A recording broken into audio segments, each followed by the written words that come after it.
soy Francesca Beatriz Balaon Maclellan, representando Reina Hispanoamericana, Filipinas. I should be the next Reina Hispanoamericana 2026 because I want to be part of a woman's success.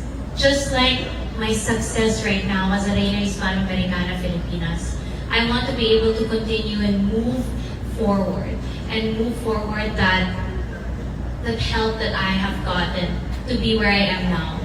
2 years ago, I've dreamt to where I am now, and it's not just because of my hard work, but it's because of so many women, so many people who have involved themselves in my journey. And as a Reina Hispanoamericana, I want to be part of someone else's story, of someone else's dream, and helping them to become who they want to be. Not just as a Reina, not just as a beauty queen, but a successful woman, just like a Reina Hispanoamericana. Muchas gracias.